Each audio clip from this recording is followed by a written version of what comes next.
Hello and welcome back to the Lucky Dog Podcast. This is your host, Elias Roush, and with Kelly. me today is she's excited. She's excited today. No. We have a special one coming down the pipe, fresh one. Always like to say it's a fresh and hot and ready, Coming back. and steamy, and creamy. Kelly's getting all comfortable real quick before we nestle down and take down this review of, what do we have today? Downton Abbey, Season 1. Is that what we're doing? Well, we're going to do the entire 6-season catalog, but we're going to break it down a little bit.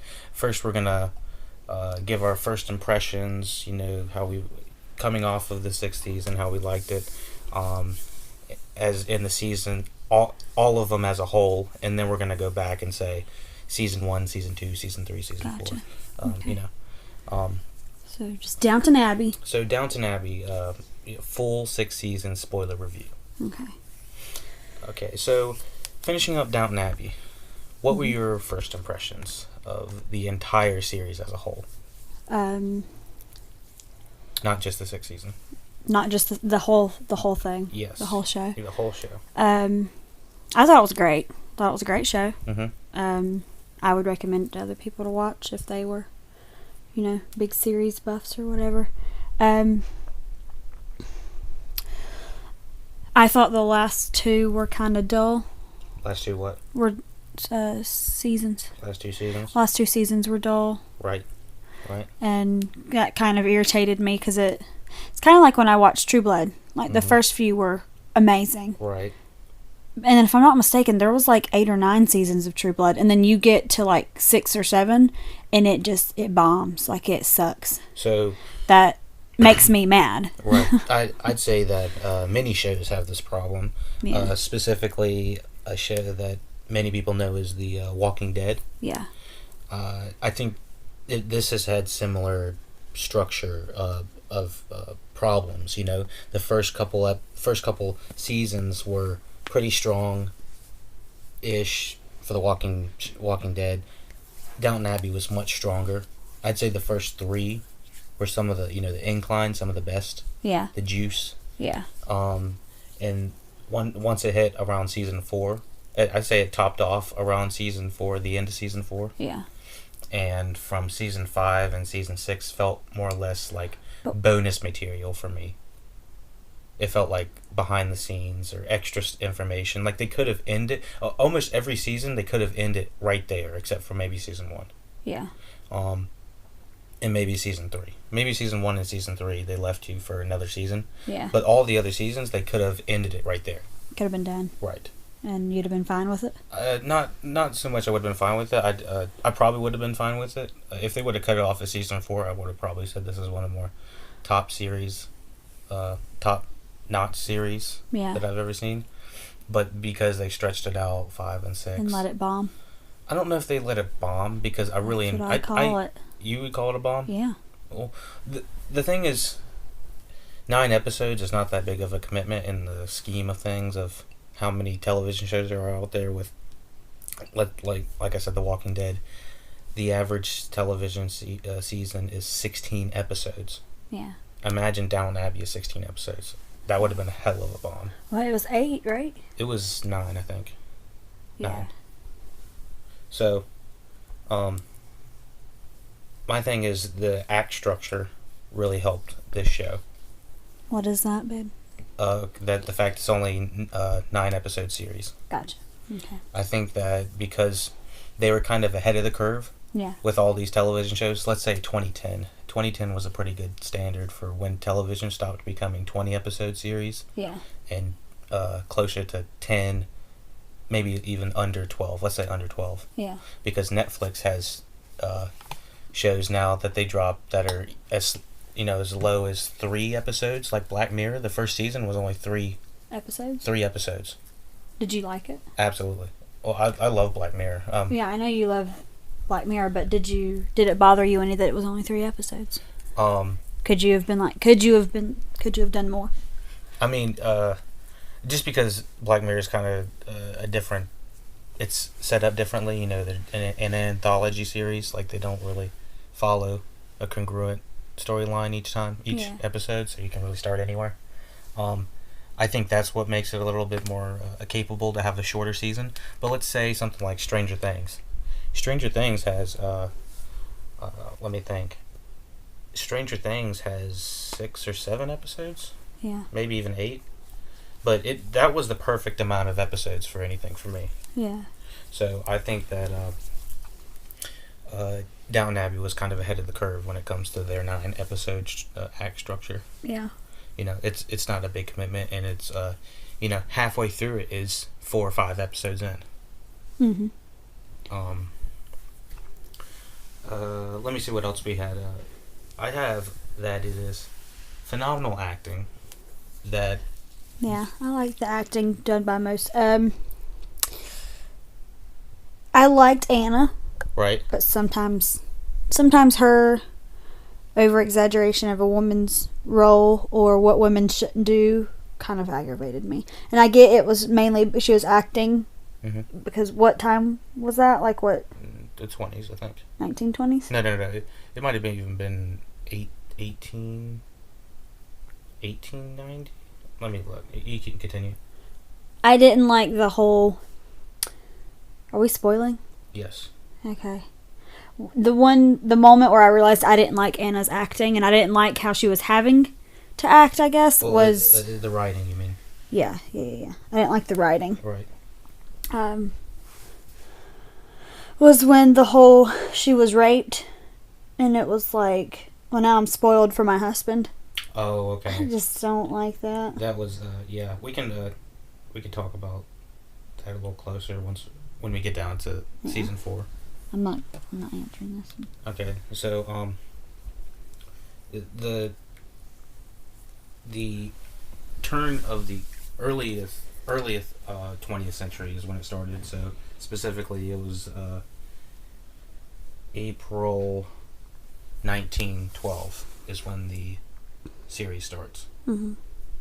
And so I'd say, going along, do you want me to continue on with that? Yeah. Okay, so I understand what you're talking about, and I disagreed with what she was saying as well. Yeah. I don't know if a woman would have written that for him. Her. Yeah. So we'll talk about that in a little bit. Just the fact that the entire series is written by a man named Julian Fellows. Mm-hmm.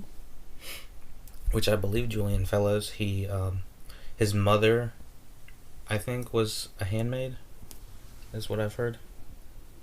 What is a handmaid? I think, like... A lady's maid whatever Anna was. Anna was a lady's maid. Okay, then I'm saying it wrong. Because she was Lady Mary's lady's maid. Right. So, I don't know. There's a show called The Handmaid, so someone's maid. Someone's getting made. I have to interrupt the thing for just a second because it doesn't go along with it, but it kind of does. When I went and sat with my patient last Wednesday, right, she was writing people's names down, right, and she wrote. Her husband was like, "Tell her your name because that way she can remember you next time." She wrote my name down, mm-hmm, and she wrote "maid" beside it. And I'm like, she's like 94. Yeah. She's not gonna remember who I am, but she wrote Kelly Pruitt maid. And I was like, bitch. Oh my goodness. Not really. It was funny though. My goodness. You kept saying maid, and You're the maid. it popped in my mind. Maid. I was like, I gotta tell lies about this. You're the lady's maid. I am. Anyways. Mrs. Pruitt. You gotta say it more dramatic, like you're shocked. Oh yeah. I'll probably hit it a few times. Okay, so like I said, back to the good things. Great acting. the general pacing, like I said, the 9-act story structure, the 9-hour story structure. Mm-hmm. Well, it's more like a 10-hour because the last episode was almost an hour and a half, almost every time. Yeah. Movie length. The music, I knew from the first episode that I was hooked. The music. Yeah. I remember there for a while though. I didn't like watching the intro. Really? Close to the end, I guess, because the the actual like time during the show was sucking. So I was like, let's So just watch the intro. The intro started to become much more interesting. Yeah. Like, fuck it, we'll just watch the whole thing. Look at It's all gonna suck look either at way. that dog butt. Dog butt. That's what I say. I can't believe the dog's name was Isis. Yeah, well, they definitely had that before All this they shit were. was going on. Yeah, all of it was going down. Yeah. So they got script on that. Laura has a dog and her name's Iris. I call her Isis all the time and Oh, Laura no. can't stand it. She Oh, gets no. mad. Oh no. So yeah, actually, the second thing I had under the music was the main title. I thought it was really cool. The main title. The main title, ISIS and everything yeah. happening, and it's quick. Yeah. And Like the house. and the music fades in from the beginning, so it goes from like the first 30 seconds, and it keeps the intro music and it shows whatever else is going on. Yeah.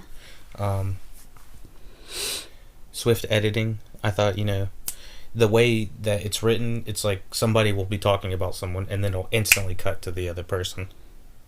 Yeah. And Like who they were talking about? Yeah, or something like that. Like if someone was Anna and Bates talking about Thomas, next Yeah. thing you know, Thomas is on the screen. Yeah, normally Thomas is like listening behind a wall or something like that. Or he's just right around the corner, doing something that Yeah, makes him a dick. Scheming up. Scheming up some bullshit. Some boo. So let's go over some things that we weren't so hot about before we get through the first through 6 seasons. I feel like I know what yours is.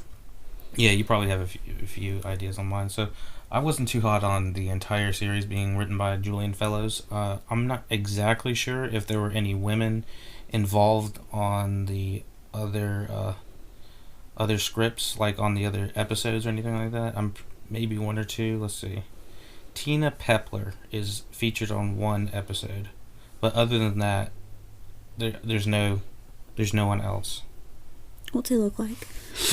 He looks like he belongs back in that time. Let's see. Julian Fellows. He's known for Gosford Park. No one knows what the fuck that is. From time to time. No one knows what the fuck that is. And a bunch of other shit that no one knows. Aristocrats, a bunch of classics that no one's ever heard of. I'm just kidding. I'm sure people have heard of this and we're just out of the loop and we're just not, hip in the hoop in the hup. Yeah, sure. Okay, so I'm cool as shit, so I don't know about you. I'm sure he just got paid really good for this series and that's why they continued it for a little bit and they were like done. Yeah. So he probably just said, I'm in, I'm out. She's my favorite. All right, so we can talk about. You want to talk about bad stuff? Let's talk about the not so hot things. Yeah, so it was the. There's not enough women involved on behind the scenes for writing these. For how many women are on screen. Yeah, I think that kind of goes hand in hand with that. I mean that back in that time, right? Because women weren't really given a lot of important roles back then. Right. So, why would they be given those roles to direct it or produce it? No. I think that it should be the opposite. So you should have more women behind the camera. I agree, but what I'm saying is that man probably didn't think so. So you think Julian Fellows had a bias? Probably. Okay. Well, we can talk about that throughout the act schedule. Structure. Sorry. Clearly, we talked about the last 2 seasons being pretty stretched out. Mm-hmm. Repeated plot lines throughout a lot of the seasons were a like couple. With Bates. Well, feed in. I was gonna say that was the next thing. Mm. Like specifically the Bates plot line. It's kind of normally it was okay at the beginning of most of the seasons for Bates and Anna, and then they would throw them through turbulence through the entire series, and then somehow they would end up back together. happy, peachy, and everything was basically forgotten, and it was so predictable. And we'll talk about it probably a little bit more. Yeah. I know we're not the only ones that thought this. The Up Yours Downstairs podcast talked about the Bates being a little bit repeated plot lines. Some of the many times they told stories and didn't show. They told things. We didn't get to see what was going on. Yeah, it was just spoken of. I remember one specific time they were really stressing Mrs. Hughes. Mrs. Hughes was stressing out about going to testify, I think, for Anna or something like that. And we didn't even get to see it. Yeah. Like, all we saw was the posts. No, it was the lady. She was going to testify for somebody, and I was just like, I was really excited to see it, and then it all of a sudden just cuts to after she does it, and she's like, yeah, all they asked me was some really easy questions. She's like strolling with Matthew's mother, Mrs. Crawley, and she's like, all they asked me was a couple questions, everything's fine. And I was like, well, why did we even watch 20 minutes of her stressing out about it if we weren't even going to see the result? Yeah. So, or see what led up to the result. What aggravated me was Anna going to jail, and then all of a sudden there was this lady. We'll go through the specific plot lines on the seasons. Another part where we didn't get to see what happened was the lady who claimed that she was the one that pushed the guy, and then all of a sudden Anna's off the hook. You didn't even get to see who that lady was. Oh, we didn't? I thought we saw her in... No. Okay. I'd say too many men for Mary. Yeah. Too many men for Mary to marry. Too many men for Mary to marry. For her to be all high and mighty like she is, but that's usually how it works, even nowadays. Right. It's like the biggest sloot you know is probably the biggest bitch you know as well. Oh my goodness. Well, she had to run things, and that's what she was trying to do throughout the season. What sluts try to do. Well, I thought that she was not bad once Matthew was in the series. Well, no, because he for one, equalizer. It's her fucking cousin. So, okay, yeah. You know, okay, yeah. We'll set that aside. 2, he knew that marrying her meant being the heir. Mm-hmm. And they wanted to keep that. They wanted to keep everything. What? They wanted to keep everything in the family. Mm-hmm. So there were a lot of other things that went into them being together, rather than them just loving each other. Right. And I think that it made for okay television. You know, I'm not okay. Like, there's incestuous stuff that goes on in Game of Thrones, but they look decent on screen, so it's like it's not annoying to watch them. I felt annoyed as hell when I had to watch Mary and Matthew hop around with other men other than Matthew, and not just because I thought they worked okay on screen, or that they were like regardless of the ties or anything like that. Like, she was just annoying as hell with every other man, and every man just was like, let's date, let's get married. Let's date, let's get married. Or they'll know her for a few days and they're like, I have to marry you. Yeah, I can't. I will not spend my life with anyone else. I can't tell. Yeah, what was that, like every other guy? She said. And she was like, yeah, you gotta get in line. She started saying that. Dude, in my mind, I wish Edith would have been like, the only reason they do that is because of what you have, right? It's not because of who you are. Like, as a person on the inside. I'm pretty sure she said that several times at one point. I don't remember that. At least to Carlisle or something like that, or... No, I wish she would have said it to Mary. I don't know, but I never thought she clicked with most of the guys, except for the guy she was like jumping with riding pigs with. Yeah, I was upset they didn't turn out together. Yeah, that was not as turned out as expected as I think they originally wanted it. I wonder if that guy went to go do something else. But probably a couple extra things were. Well, he tried to get with her. Remember? Yeah, he came back too. We'll talk about the baby plot lines. Edith aggravated me. Too many damn babies. It wasn't too many damn babies. There was just too many secrets. To go along with too many babies. Okay, I think you're right. You're right. Because it wasn't the baby's problems. It was Keep the same position so that we can keep the microphone in. What? Keep going. Okay, so, so the babies, they weren't the problem. It was the fact that we had to spend so much time trying to figure out whose baby was who and who should know about him and keep secrets from him. That was not interesting to me at all. I think you're the only one who got lost in that, because I know that the boy was Mary's, the first little girl was Tom's, and the second little girl was Edith's, and the only one that... No. I didn't. I know whose babies were who. It was the fact that they decided to keep it secrets, and they decided to give that screen time and make that somewhat... Edith's thing, like, didn't bother me near as much as Mary's postpartum. Mary's postpartum pissed me off. Postpartum? Yeah. When I thought she didn't really go through postpartum. I thought it was more like Matthew. Well, she lost. But that's what it is. Like, if you don't want anything to do with your baby, that's postpartum. It does have a lot. It did have a lot to do with Matthew dying, but I know girls now who, like, literally, my friend just had a baby. Not my friend, but a girl I went to high school with had a baby. Her husband died like 4 months ago. She fucking loves her kid, dude. That's all she talks about. That's postpartum. Mary had postpartum. She doesn't give a shit. She didn't give two shits about her kid. She didn't give a shit even after she was down from the postpartum. Yeah, no. So. But that's an English thing, even now. Are you sure? Yeah, my patient's daughter was telling me about it. I thought she was Irish. She is Irish, but I mean, like, they still know a lot of English people, and it's close, right? It's close to England.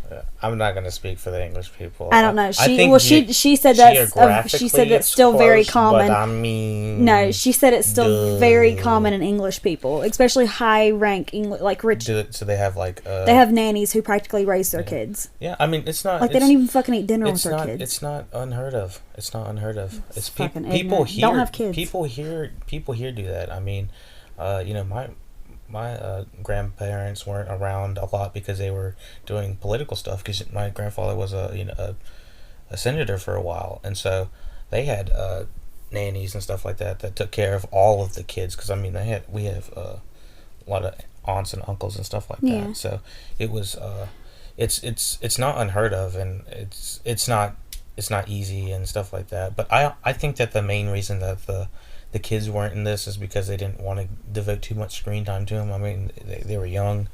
I feel like when they were on the screen, it was like a pop in, like in and out. They said one or two words, and it was the adults talking. So it wasn't the kids did nothing wrong. I mean, they did their job. You know. I would say that they could have showed Mary being a little bit more of a mother. She didn't want to be a mother. Sure. So. So can't do that when the mom doesn't want to be a mom. So let's go down through the seasons. Okay. So for starters, you didn't see the first 2 episodes of season 1. Right. Nope. And so just to kind of fill you in, the first episode is Bates and I believe Daisy kind of come into the house. No. Not at the same time, but they kind of are, entering in. Yeah. And O'Brien and Thomas literally are dicks to Mr. Bates, and everyone treats Bates like he's got a terrible disease. Because of his leg? Right. Yeah. And Carson's like, I don't know if you're going to be able to walk up 1,000 stairs. And, you can't blame him for that, for saying something, but... if Bates wants to, by golly, let him. Yeah. Don't limit him at all just because of that. Yeah. Don't try to limit him. Literally, O'Brien and Thomas trip Bates when they're all standing outside in position when the Lord Duchess is coming. I went back and watched that. Okay, so you saw that? I remember that. They were terrible. Because they were all outside. They were literally terrible. Because at one point, wasn't Lord Grantham considering letting him go? I'm pretty sure they about did. They let Bates go. Bates left so many different times, like throughout the seasons. It was like bad couple that breaks up and gets back together He's all like, the oh, time. Bates. Yeah. Oh, Bates. Like, 1 minute he's there, next minute he's like, I have to go. Next minute it's like, you have to leave. You have to leave. I have to leave. You know what? We have to leave. I'm taking Anna with me. That's not, well, I'm taking Anna with me and a house. You have to leave, Mr. Bates. You know what? No, I don't, because I'm leaving. Oh, that's it. It's like that. You're fired. No, I'm not, because I quit. Oh, yeah? Yeah, and no shade to the actors at all, because I think the actors, there was hardly any bad acting. Yeah. Everyone did a good job. Who? Everyone. Everyone did a good job. Who? Who's on first? So I'd say probably the most. Well, let's continue with the season 1 stuff. Mm. So the introduction of Bates was really good. It really gripped me. It hooked me. The music, all of the stuff, like I said earlier. The plot line was quick. I think there was only 6 episodes. Mm-hmm. 7 episodes. Sorry. Of season 1. I thought they were all great. I was ready for some season 2. Yeah. Tonally, season 1 is much different than season 2. Season 2 is much darker. I would say. I'm trying to think. I can't. Well, season 1 has the death of the Turkish guy, Pamuk, and it's basically just introductions to all of the characters and stuff like that. Edith, I think, throws shade to Mary. And season 1. Was that season 1, season 2? I think season 2 the guy came back, because I was surprised to see the Turkish guy's friend back. Yeah. I think that was season 2. So, yeah. Edith sold her out. Mary's kind of a bitch. Downstairs, not much is sizzling or anything like that, if I can remember correctly. Thomas and O'Brien are always scheming up, smoking. Yeah. That's how they know they're the bad guys. Yeah, they're like the only 2 who smoke, like literally the entire show. Yeah, I can't think of anyone that didn't smoke like a cigar or something like that. Mm-hmm. Like cigars are, the fat wealthy cats, but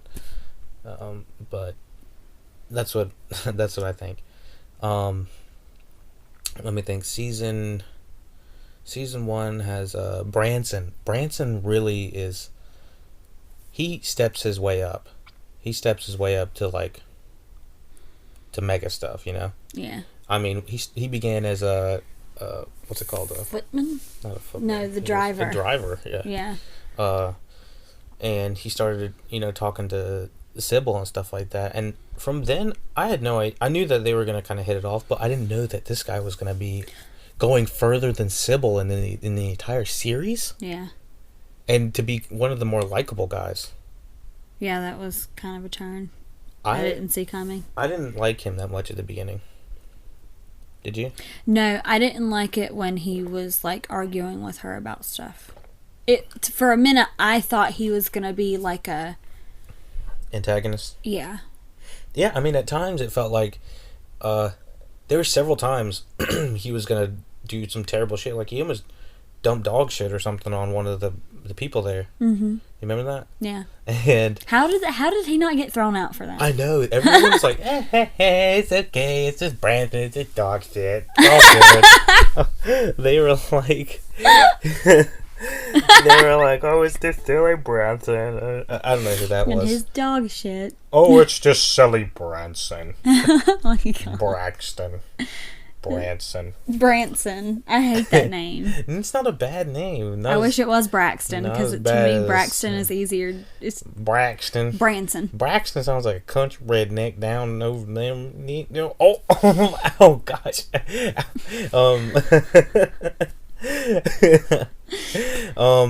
So yeah, I could not believe that he surpassed a lot of the characters. Yeah. Even Mrs. O'Brien. We'll talk about her in a little bit. I think so. They just had to cut her out of the show because we never saw her. We'll talk. I want to talk about that. So she killed the baby. Yes, she did. That was terrible. She never had her come up. Well, then I think she knew she just needed, for herself, she needed to leave. What? Because of that? Mm-hmm. No, she needed her comeuppance before that. You don't just leave a show after that. You don't come up from that. She was struggling from that mentally. Well, she was, but I just think, like, we needed to see some sort of resolution, and we didn't. I don't want to see her fucking come up from that. She needs to fucking stay down where she's at. Well, I'm not saying... It was not resolved. It was like she did something terrible. How can you resolve that? You just... That's just the way the story act structure goes, and she was not given the enough screen time, I think, season 4 to finish that. She was taken off season 3 prematurely. I'm not sure if she had another... her... Whatever happened, she was not on the season because of her... I guess her agent said, you're not on this. Maybe she got another deal. My guess is she was just taken off the show because of money. It has to be money. I can't remember anyone that came. Mrs. O'Brien did bring that one chauffeur in season 2 and 3. You remember James? Yep. The good-looking guy, quote unquote, kind of a douche. No, she brought her nephew. Then who was the guy? The one that Daisy liked, but he was an asshole. Yeah, well, who was that guy? I don't know why he came there, but it wasn't because of O'Brien. Okay. O'Brien's nephew, the tall, redheaded kid. Yeah, okay, so came. The moving on to season 2 and 3, mm-hmm. the way season 2 and 3 were, I kind of want to watch the thing. We have to maybe finish with 2. I gotta start getting ready for work. Okay. What time is it, 2?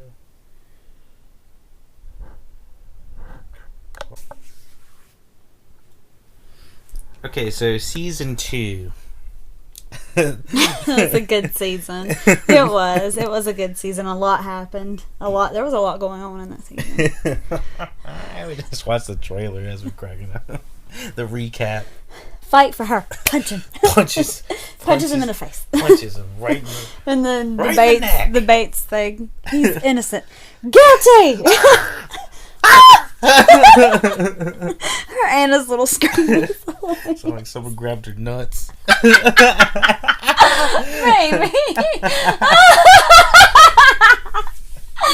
Oh God. Okay. So grab your inhaler. Mine? Yeah, we're gonna have to get you one. I don't need an inhaler. Okay, so so season 2, the good, the bad, the ugly. Season 2 was a really good one. I think that was one of my favorite seasons. Next to season 1. It felt like a longer season. Because hell, I thought Mary's Newspaper Man was like season 3. Oh, really? I don't know why. Before watching that, I guess because it's been such a long time since we watched it. If you think about it, I thought it was after Matthew for some fucking reason. But it wasn't. I'm not thinking straight. Because Matthew said, psh! Yeah, Matthew got out of his wheelchair and punched that man right in the face. Punched him right in the cooter.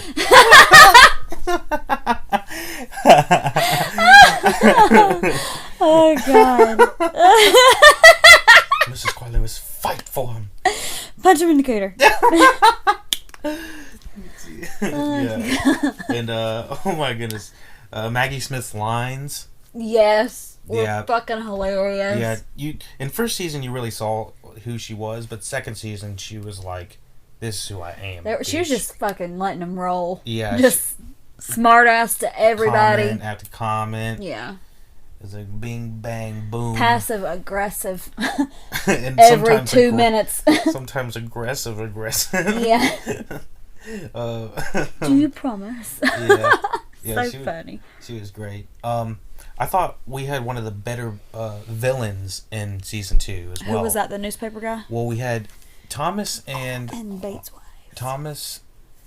Okay, so there was a lot of villains now I think about. Yeah. Thomas came back from the war because he got shot in the hand. He was a douche. Yeah, kind of douched it up. I think he was trying to hit on Daisy as well.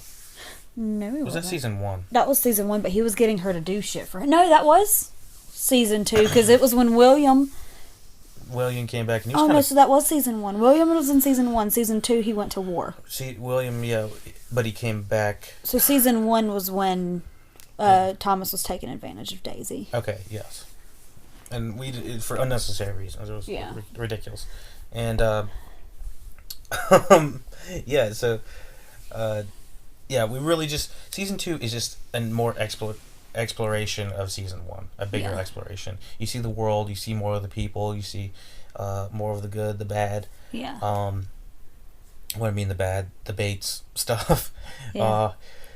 Bates literally gets locked up, and we know the outcome of that.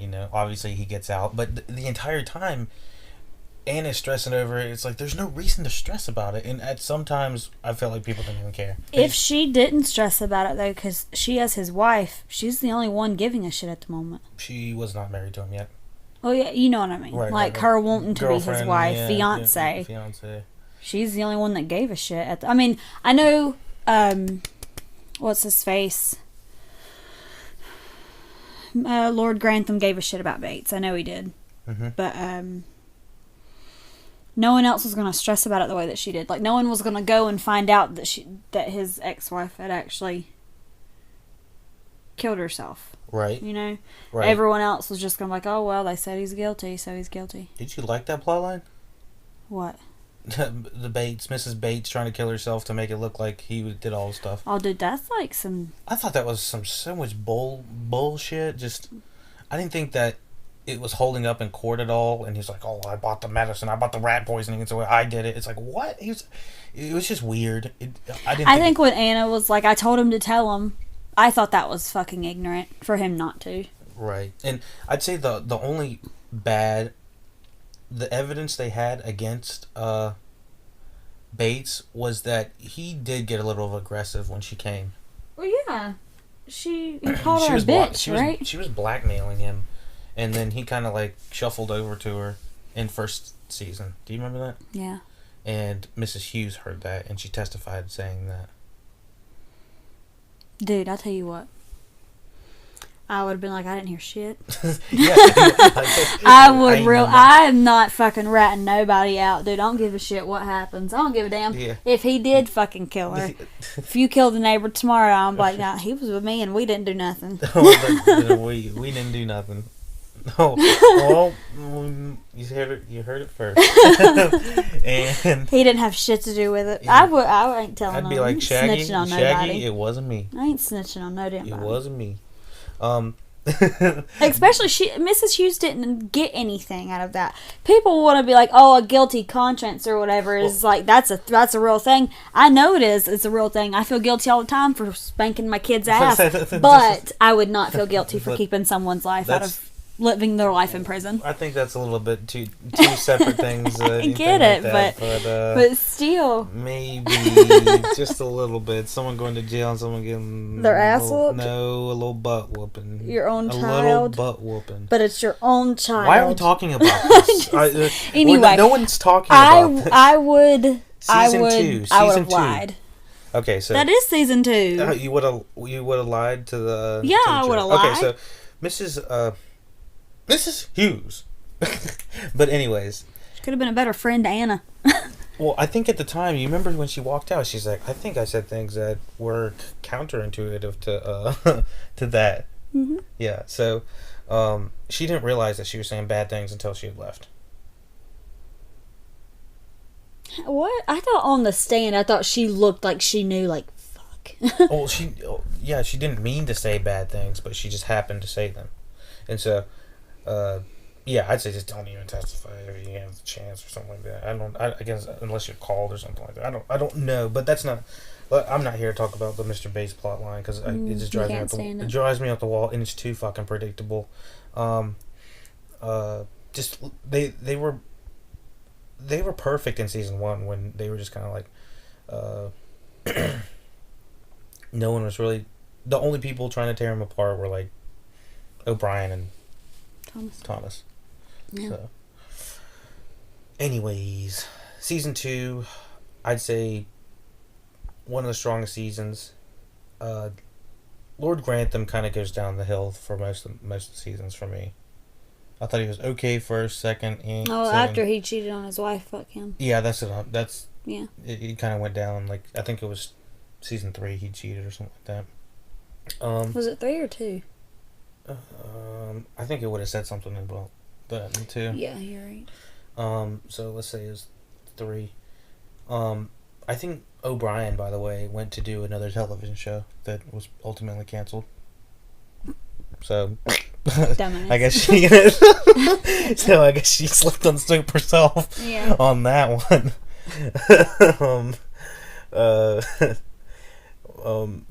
So, oh my goodness, this is Edith. Whoa. That's what makeup does for you. Oh my goodness. So Edith, played by Laura Carmichael, didn't even recognize her on IMDb page. So I think Edith ultimately comes one of the more stronger characters throughout all the seasons. Yeah. She kind of fucked up by making Mary an enemy with the writing the letter. Yeah. But other than that, I think she tried to do the best she could, and Julian Fellows really fucked her with, like, every other man she was with leaving her or dying. In season 1, like, before we found out that Edith wrote the letter, was there not something that happened that made Edith fucking hate Mary? I mean, they just always were kind of bickering and arguing. Because I thought it was really fucking harsh for Mary, when Mary was like, why did you do it? Or whatever, along those lines. And Mary was like, they deserve to know that they're... What was he? That one of their men died in the arms of a slut. Oh. So I thought that was fucking harsh. Like, well, what the fuck did Mary do to you? She's your sister. Slut or not, she's your sister. I know that she was just always jealous of her. Like, all of the men and Matthew. And she was really just... I know she was really jealous because... the cousin that died in the first episode on the Titanic or whatever, she was supposed to marry him, and Edith was like, I wanted to marry him too, or something like that. And Mary was just like, you'd be lucky to have a piece like him or something like that, or it was their cousin or something like that, right? And they were just kind of bickering ever since then. And Mary wasn't really upset that he died, right? And the guy even came back, supposedly, and he was all deformed. I don't think it was him. Yeah, actually, I listened to podcasts, and they don't think it was him either. I think if it was him, he would have stayed and fought the... Yeah, I mean, who leaves from an estate like that if you have... looking like that? And you picked up a Canadian accent while you were... Don't play me. No. Don't play me. Where do I go back? Okay, so this was one of the more highlighted seasons, in my opinion. We still had Matthew and Mary playing, and technically Sybil. Yeah, we still had Sybil. We had the introductions to Lord Grantham, Lady Grantham's mother. Yeah. And Paul Giamatti, which was her brother. Yep. Or something. Yeah. Yeah. I liked him. He looked good in the 20th century. Yeah. Lord Grantham. All right, I hated that plot line where they thought that they were gonna lose the money and lose the estate. Yeah. Did you believe that for a second? I did, yeah. You thought they were actually gonna lose it? I thought that they were gonna lose something. Like, have to leave the home or something. I just think, losing Downton Abbey is like losing the throne in Game of Thrones. Okay. It's losing the meth in Breaking Bad. Yeah. It's, it's taking out one of the main key characters. Or key factors that makes it the show. They didn't lose it. So. Yeah, they didn't. I thought it was bullshit, and they just kind of made it just extend it. Julian Fellows just didn't know what to do. And I think this is the same season Lord Grantham had his affair. Did they talk about that in that? I didn't see a thing about it, but I think Well, was it 4 then? It was either 3 or 4. No, because it was before Sybil passed. I think it was 2, because it was just... I want to say it was during this, because he was, like, feeling bad for himself or something like that, because of the estate and whatnot. You know? Yeah. You know, chime in. Indy chimed in. Yeah, Andy said... so we also had, Anna's. And, what's the blonde girl's name? Which one? Their cousin. Their cousin? Rose? Mm-hmm. Got to meet her, too. Or see her. I'm gonna be able to hear that. Well, why the fuck did you give it to me? Use the other side. I'm sorry. So, I didn't like that cousin, by the way. You didn't? Cousin Mayor Rose. I didn't like her at first. Yeah. Well, anyways, Anna and Bates plot line. Bates is in jail. No one cares. Bates gets out of jail. Big Everyone deal. gives a shit. Everyone knows. Everyone knows it's gonna happen. Big deal. Mary and Matthew are getting married, and I guess it was a good one. You know, exciting. They're expecting. Yeah, they're expecting and everything. Lord Grantham likes Matthew slightly more than Mary does. Yeah. He's got, like, it's ridiculous how much he likes him. But this is the same season that Edith gets stood up by, what is his name? I have no idea. I think we all forgot his name. No one never knew his name. No, we knew his name. It was, Lord... Mm. Philanthropy. Oh! That's not a word. Philanthropy. Philanthropy. Lord Lanthropy. Yeah, okay, so Lord Lanthropy dipped. He said, peace out, bitch. He said, I'm out.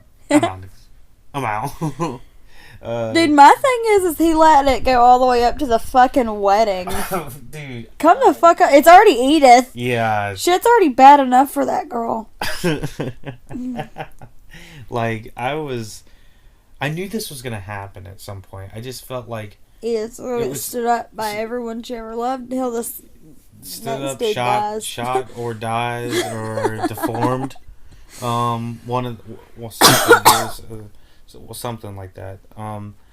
And I think this is O'Brien's last season, by the way. Mm-hmm. Just can't take all this bullshit. Yeah, I think this is actually one of the stronger seasons for the ladies as well, especially for the Duchess, Maggie Smith. Yeah. This is where they... why? I think they really define themselves against Lord Grantham and, to the men, Well, she doesn't agree with that. Yeah. Oh, yeah. Like, they all are in agreement with that. Who? With just the feminine rise in season 3 is strong. Maggie Smith is not. She doesn't like any of it. She thinks that women should stay in their place. Yeah, she's much more actually traditional if you put it in perspective. But this is specifically when they all decided to band together and say no against the men. And so I think this is probably one of the more defiant seasons. I think generally Maggie Smith is more traditional, but I think she definitely pulls away and leans more with the women and Lady Grantham and Mrs. Crawley during all of it. Yeah. Specifically when Lord Grantham's losing his shit. So I'd say that it was really nice. Well, I mean, there's nothing like whoring out your daughter to be able to save your estate. Yeah, of course she's all for that shit. They didn't get money. They were the ones with the money for that. Who? Lord. No. Matthew inherited a fucking some money from Lavinia's father.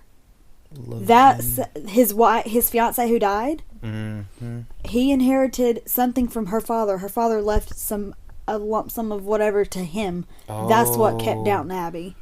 That's really convenient. It's like, oh, I'm going to get married to you. That's what I'm saying. And then I'm going to hop on over to my cousin, and we good. It's like, what? Alright, I didn't catch that. You know, like, how convenient that Lavinia died. How convenient for Mary and everyone else. Lavinia was completely fine, too. She was just all of a sudden like, like, oh, that felt too good. That's what I'm saying. Like, nothing like whoring out your daughter to her own cousin to save your estate. She, like, Maggie Smith and Lady Grantham, everyone on the show was more sick at one point than she was, and they all got her sick. It was a scheme. Yeah, they were like... They're like, we gotta get this bitch out of here.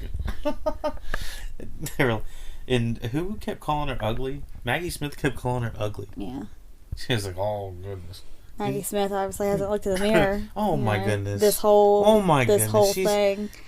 She's like 1,000 years old. Give a fuck. Give her a break. No. Give her a break. No. Give her a break. No. Give her a break. I loved her character, but she's ugly as buck too. Oh no. So. Alright, well, this is the same season where I think we were introduced to Mrs. O'Brien's nephew. The tall motherfucker. I can't remember that guy. I thought he was James. James. Is he James? What were your thoughts on James? If it was the right one. Okay. The tall redheaded guy? Let's go with the tall guy first. I thought he was a sweetheart, and I don't think... Because he liked... Daisy. No, he didn't. He liked... The other one. He liked the other girl. Daisy liked the pretty boy. The pretty boy kept flirting with the other girl because he knew that James liked her. He didn't Okay, really so like his name her. is Alfred. Sorry. Yeah, Alfred. Alfred Nugent. Yeah, so Alfred liked the other girl, Which chick? the other maid. I think she worked in the kitchen with Daisy. Yeah, I can't remember what her name was. He liked her. Right. But James kept flirting with her because she liked James, and James just did it to piss Alfred off. Right. And Daisy really liked the cute guy. Daisy needs to fucking stop. Like, Daisy needs to fucking... And that's another one who needs to take a good look in the fucking mirror. Oh, my goodness. Daisy... Alright, don't scrutinize the actors because of the things they have to say. So, let's say that for one thing, you know. They didn't... It's one thing to have standards that suit you. Oh, That's what you need to have. You need to have standards that suit the gay dudes, I guess, right? She didn't understand. She doesn't even I don't even know if that was... She's still at the end of the whole fucking thing at season 6. She still doesn't understand that Thomas is gay. But it's because he's handsome. It's because he's good looking. William wasn't that great looking, so she was like, no, I don't know. I can't do it. And then... Alfred wasn't that great looking. She's like, I don't think I can. I don't like him. And then, because James is a pretty boy, he don't give a fuck about her. And then now this new guy in season 6, he's not that great looking, so she's just like, no, me. And then finally when he's like, all right, fuck off, then she's like, but hold on. But now I kind of like you. I hope he says fuck you to her. Oh, wow. That's what I hope. Kelly had a lot to say. You need to set your standards to what, is going to benefit you. Don't be fucking stupid. She said, oh, hell no. She said, oh, hell no. Don't be a fucking dumbass with that whole set your standards high. Yeah, do. But by how someone treats you, not by how the fuck they look. Daisy goes after all the good looking guys, and that pisses me off. Wendy Williams on these hosts. Alright, now you gotta chime in. Okay? Oh, I gotta chime every now and again. Oh. Make sure you say something. Yeah, I'll say something on my podcast. No, that was great. That was great information. For the most part, I agree.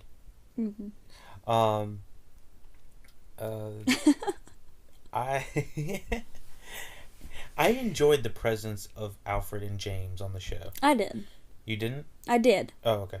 And I thought they added a good dynamic towards... I think we lost Matthew second to third season.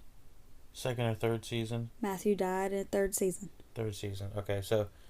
Yeah, I thought they added a good dynamic and some, something for Matthew to kind of work against, some competitiveness or something like that, or to at least get buddy-buddy with, because he didn't really have anybody, and Thomas was not being buddy-buddy with him. He was more...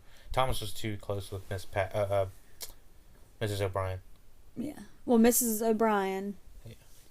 James and Alfred are in season 4 as well. Right. Because O'Brien leaves. And Alfred, her nephew's like, right, well, I don't know why. Right. He has to make up some bullshit. Yeah. He had to make up a reason, like she had to go do her start a failing series real quick. She's gonna go start a series, and it's only gonna last a few weeks. But she's not coming back. She's not coming back. She's like, fuck that. Damn it. She said this new series seemed a little promising. It's gonna be like 10 seasons, mate. In Australia. I know it sounds like I'm trying to make fun of English people and I sound like a fucking Australian. I know. And I need to stop. Oh God, my ears. I'm sorry, baby. Okay, anyway. Oh, okay, anyway. Okay, this is a professional podcast, so you gotta get back. Professional. Alright. So, I really did enjoy James and, what was his name? Alfred. Alfredo. I didn't like them at the beginning. I thought they were just annoying, and James was a cocky asshole. James actually was an asshole progressively worse throughout the whole thing. He was, pretty bad at one point, and then he got really bad at another. And Thomas had to take the blow for a few times. You remember at that carnival? Thomas did that also because Thomas tried to kiss the kid while he was asleep. Yeah, that was some creepy stuff. That was some... Like, come on, Thomas. Little rapey stuff. I don't give a damn how hard my vibes are. You can't kiss me in my sleep. I don't care who you are, what you're doing, what you like. Not while I'm sleeping. Oh my God! We know you don't care. Shit, Joe! You know you don't care. Oh my goodness. Don't make me talk about our first night. Oh my... What? I don't... You didn't care. Oh shit! Oh my God! I was trying to sleep. That's... Oh my gosh! We need to change the subject. You can edit it out, baby. My gosh! Need to change the subject. But yeah, Thomas, I don't care what Thomas thought. Thomas didn't have any business walking up in that kid's room, kissing on him and shit. Yeah, he should not have been kissing and touching him. What blew my mind was how it was kept a secret for maybe a few hours or a day. And then Alfred... It was so awkward. And then Alfred blew that shit up. And then... Lord Grantham's just like, oh, it's an honest mistake. Honest mistake.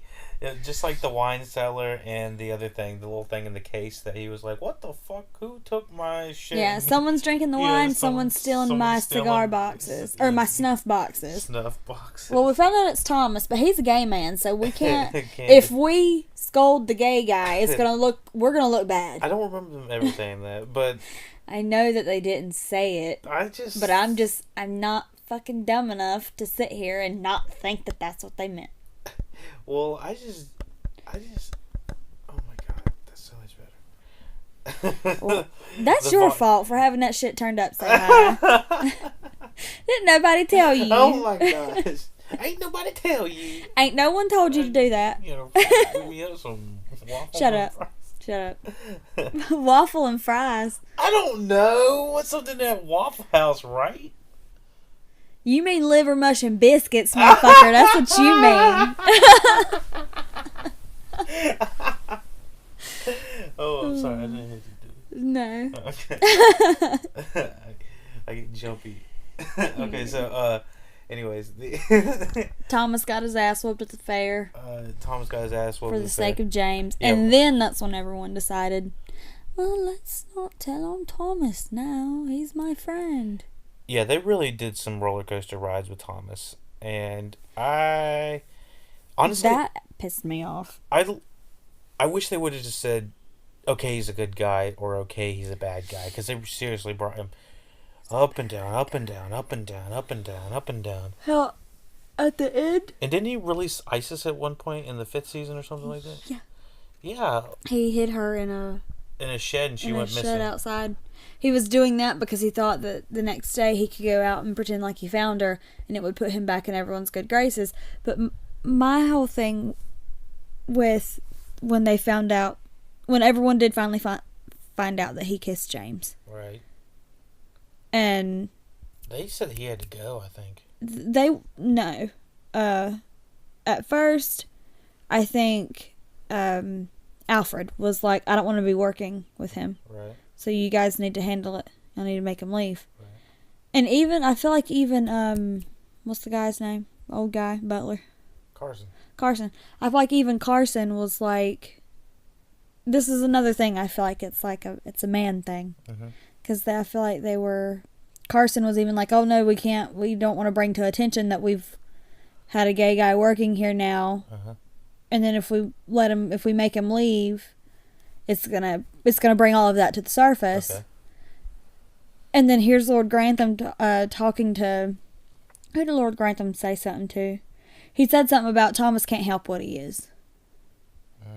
And he just kind of made it seem like they were like, it's okay for Thomas to be this gay man and go around kissing on boys who aren't gay. It's okay, we'll sweep it under the rug. But God forbid one of his fucking daughters, sleeps with a man that she likes. I don't know. To me, it's a big double standard that I didn't agree with. I hear. I hear. And I think they had a double standard throughout the entire series. Of course. Which... I didn't notice it until that, though, is all I'm saying. It was shown, I think, a lot through just politics, having only men in the room at certain areas. Men could only talk about politics. Lord Grantham was like, God, no one wants to talk about blood and your periods and your blood. But everyone wanted to fucking see him spew his guts at that fucking dinner table. I would have been like, bitch, get out of here. I wish I could have been at that fucking dinner table. I'd have been like, are you shitting me? God damn, man, get the fuck out of here. He literally... that was some crazy shit for PBS. That was some... for him to be so insensitive to women and their fucking menstruation, that fucker sure as hell, just spit blood on everybody. It went 90% on Edith. No, I thought it was Mary. Well, Mary deserved it anyway. I've been cussing a lot in this podcast. It's got you rowdy. Don't want to talk about your blood and your menstruation. But look at me, I got a bloody stomach ulcer. Oh my gosh. Yeah. Poor pitiful me. They really... I cheat on my wife and I, belittle women. But... It's true.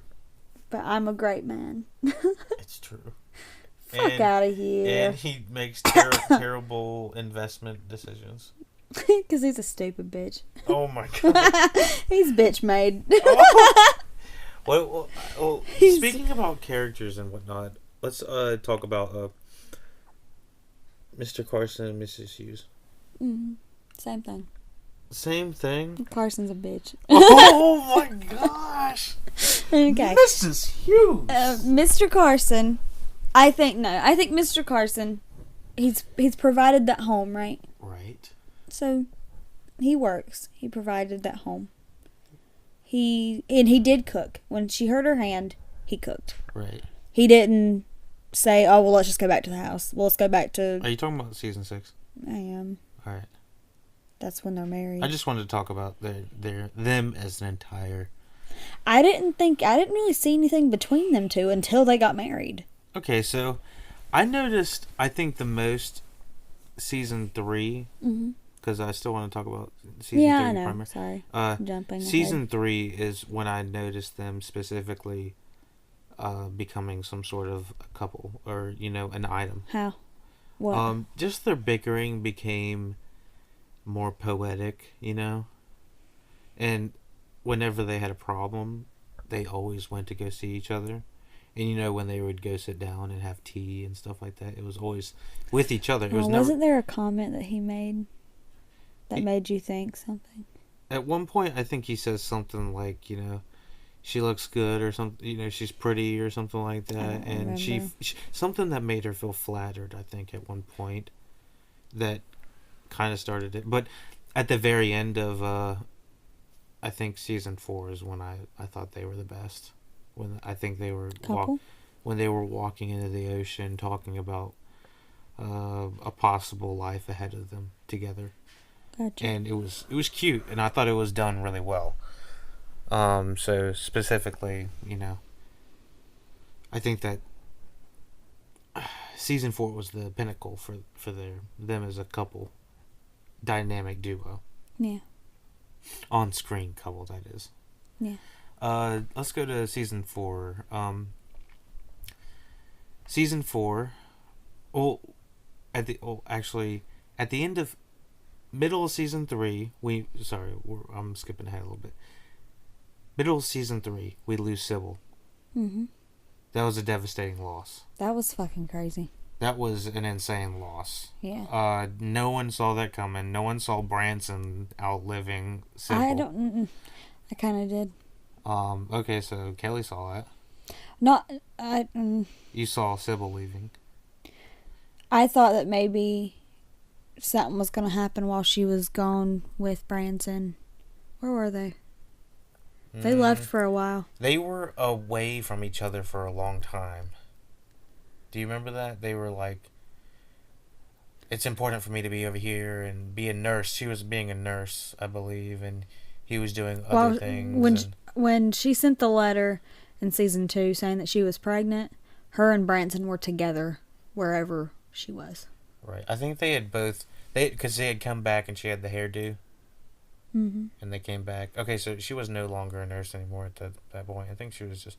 They were just away from each other. I think that's the important thing.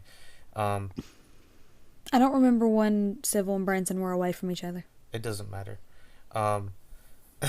It's, that was like 2 episodes at the beginning of season 3.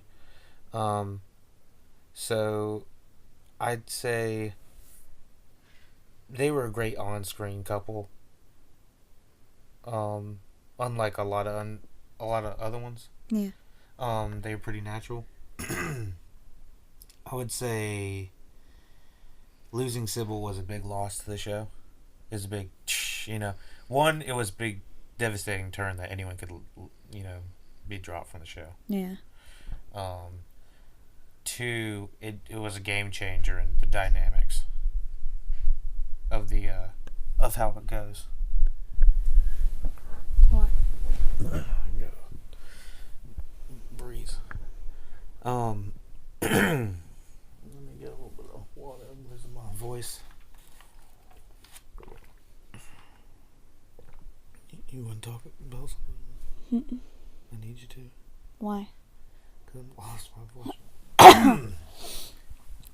What are we talking about? Season 4. Just bring us into season 4. Losing Sybil. We didn't watch the thing for. I can't remember season 4. What happens in season 4? Sybil's. No, talk about Sybil to Matthew. Sybil to Matthew. Yeah, I was gonna say, are we gonna go to 4 and skip the fact that Matthew died? I want you to talk about Sybil to Matthew to Mary's depression. And like you said, Sybil dying was a big deal, I think. I kind of saw that I kind of felt like Mary and Edith were going to fall out after that. Because I feel like Sybil was the only reason that those two got out. Not the only reason, but like, she was just there, like to be in the middle to make them two kind of be cordial. Right. Did anything happen between that and Matthew dying other than Branson naming his daughter Sybil? I thought was kind of unnecessary. Oh my gosh, that was one of the worst plot lines. I thought it was really unnecessary. I think that's a popular thing to do in Europe. Yeah. But it's extremely difficult from like a storytelling perspective. Yeah. Most of the time, you never hear two people name the same thing. I don't like it. Like, I understand why he did it. Yeah. Like, I respect his reasons for doing it, but, like... Right. I wouldn't want to do that. Couldn't do it. Couldn't do it for me. What was going on with Matthew before his death, other than the birth of his son? What were him and Mary going through? Were they dealing with something? Not to my knowledge. Well, that was... He was trying to get Mary more involved in the stuff with the estate. Yeah, I do know that since they dropped Sybil and Matthew, that they brought Branson and Mary together. Together, yeah. And I enjoyed the dynamic they brought together. That they were a good on-screen duo. Yeah, I like how Branson kind of swooped in and was like, "Hey, you gotta get your shit together." Right. You're right. For the amount of screen time that was shown for Ethel, the Ethel plotline just really was not necessary. I'd say the main things. Some of these side plots just get a lot of screen time. Makes me think that some of the series could have been even 6 to 8 episodes instead of 9. Might have helped just move that along a little bit. Yeah. Going along with the season 4 plot lines, I would say that it was some of the most serious stuff that we had dealt with. Because we had just lost Matthew, so tonally season 4 was really dark. You know? We had just lost Matthew. I think it was episode 2, let's say 2 or 3, where Anna is attacked. Yeah. So really, it's pretty. I didn't like that plotline either. It's pretty solemn. Well, not only do I didn't like the fact that it had to have been Anna. I think I would have thought the whole plotline was stupid, no matter who it happened to. Well, the fact that we were subjected to it, and that we didn't get that much of a resolution to it. It was more like shown. It was more or less used as leverage. Like it felt like she was being used as leverage, and then she said she was warned, spoiled, and it just felt like more baggage and reasons to try to put between Bates and Anna of why they shouldn't be together, and it was just bullshit. Yeah. It was such bullshit. I haven't listened to any podcasts that have any opinions on that, so I'm really curious to see what they have to say. Yeah. But it was difficult to watch, just Anna and Bates not able to, cooperate and communicate. Yeah. Due to Anna. Yeah, and I'm not really sure if Anna naturally would have done that if that was written by a female. I just thought it was dumb because I didn't like the fact that she had to be raped, but then it's like... It was used as like a plot line. It's like, I can't tell my husband, he'll kill him. And then the man's dead. Yeah. And then Anna's in jail. Oh, and then they're in Anna. Come the fuck on. Yeah, I don't know if she got thrown in jail until the end of 4, did she? I don't really remember. I don't think it didn't say anything about her going to jail. No. But it did say something about the guy dying. Right, he did die. But they made it look like Mr. Bates did it anyways. At first. Yeah, and then it was Anna. Well, the thing and then it was another lady. Mr. Bates was at one of 200 different bars or something like that. He was at a pub. Yeah, he was at a pub. You don't need to worry about it. He definitely wasn't around there where he killed that rapist guy that might have, got his wife. No, he did rape his wife. It's not a might. No. Bates may or may not have thrown a stick from a balcony Oh. and hit the guy in the head, and the guy fell in the street and may or may not have No, he cracked his he skull definitely open. died. I think that Mr. Bates may have done some Kung Fu Panda shit on him and fucked his shit up. No, he didn't. Another lady testified, said she did it. Oh my Lanta. I didn't think it could do it. What? But it did it. What did it do? Got shittier. It actively pissed me off again. What, Bates? The Bates story? Bates? Season 5 as a whole. As a whole, pissed you off. Just, it's a piece. Yeah. What are your thoughts on season 5? Was there any redeeming values? I think because I've already seen 6, I think 5. Like if I went back and watched the whole thing again, I'd skip 5. You'd skip 5? I'd skip 5. Well, generally because 6 was just as shitty up until the end. Oh yeah, well. Okay, so it could have ended at 4. You can't. You can't know that until you finish the seasons. You know. You can't say, "Oh, I'm just gonna skip this season," knowing it's gonna be shit, and then come back later. You just tend to watch it. Yeah. So, I was just actively not happy throughout. I was uninterested. Even Bates coming back, like, it wasn't like I didn't give a shit that he came back. He's gone and left and threatened to leave so many times that now it's just like, why are you even here? It's like it's expected. Yeah. And predictable.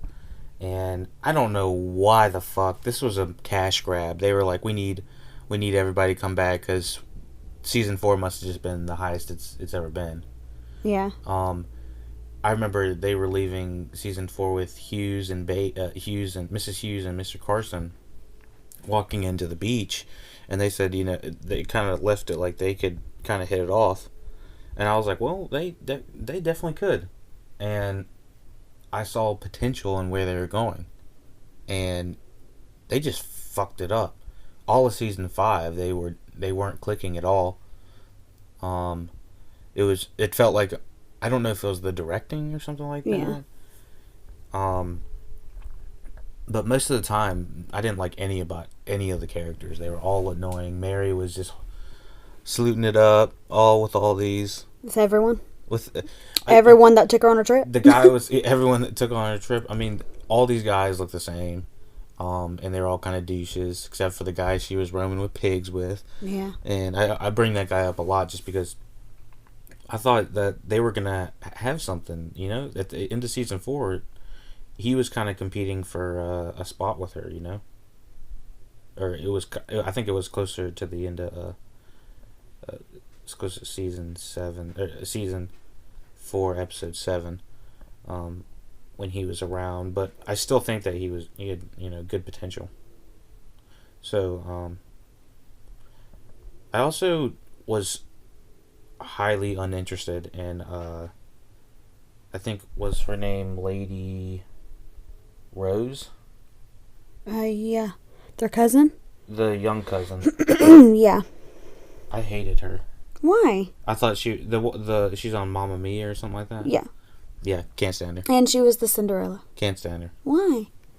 I don't hate her as an actress or anything like that. I know, you just don't like her character. I saw her right? on Baby Driver, and I thought she was pretty good. I mean, she did play kind of a cliche role, but I thought she was just annoying in this. She was just too giddy, too bubbly, whatever the director was saying. She was like, double it, make it an espresso. Lady Rose McClare. The only interesting plot line I thought with her was the dating stuff she went on. Yeah. With the one guy. Now I hated the music that guy was singing. That's the same actor from The Deuce. We're watching Gary Carr. He plays a gangster on HBO's The Deuce, and this is the first time I'd seen him anywhere else. I guess he had gotten this role before HBO, but yeah, he's a great actor. He's literally the black guy because there's no other people of color on this show. So he plays the singer that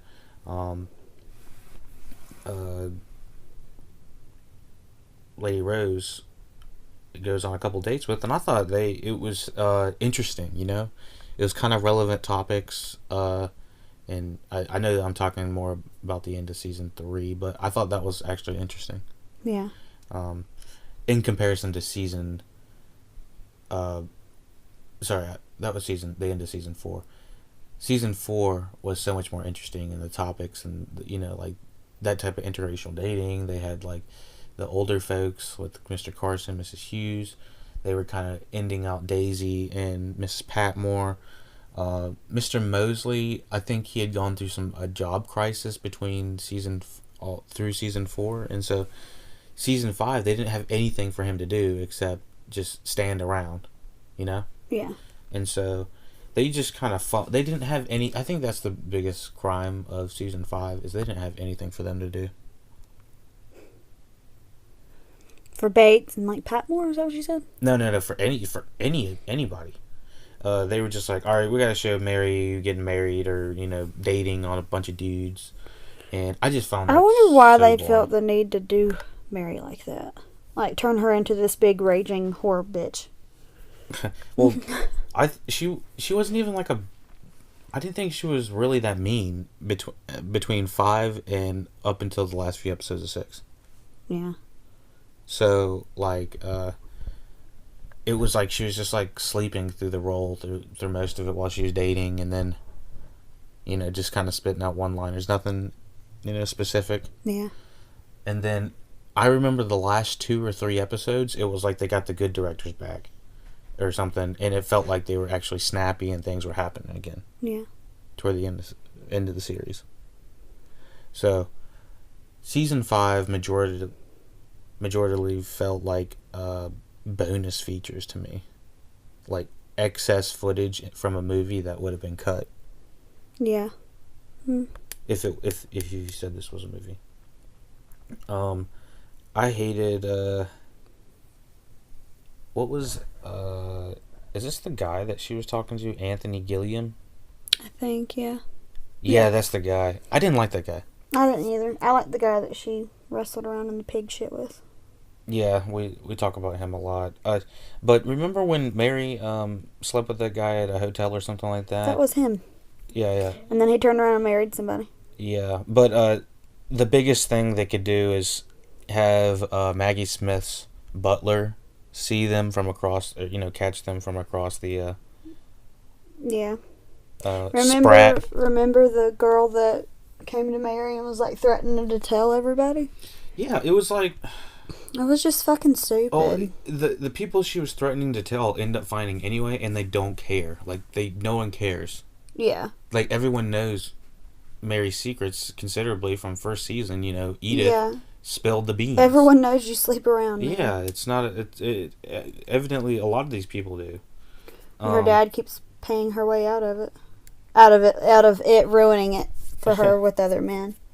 Yeah, definitely. I was just unimpressed with season 5. I think this is one of the last few episodes for Jimmy. You remember Jimmy. the douche? What's it called? Butler. The douche butler. The good-looking one. Yeah. They just kind of ran out of things for him to do, so they just kind of douched him up and set him out. He slept with somebody, right? Oh yeah, he slept with the maid, I think, right? No, he slept with he didn't sleep with a maid. I thought he slept with the other maid. They were sleeping with each other in the closet, and they both left. No. Lord Grantham walked in on him screwing somebody in one of the rooms. Oh, it was one of the family members, I think. Yeah. Oh yeah, it was fucked. Oh yeah, it was the older lady. Yeah, it wasn't. Who was that? I mean, she's not older. She was probably Cora's age, but. Let me.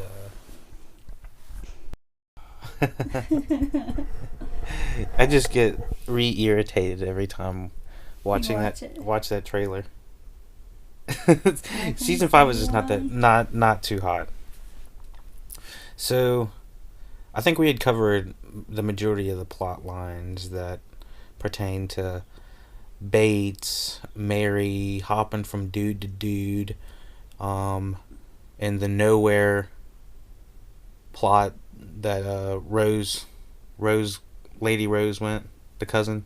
I liked her story. I don't remember. Did she have anything? Remember, she liked the singer. That was in the end of 4th. No, I know. Remember she met that guy? Right. Isn't he like not the king of something, but the prince of something? Yeah, she went off and they took her off the show. I think in the middle of 5 yeah. Because they didn't have anything for her to do. I still liked her story. Okay.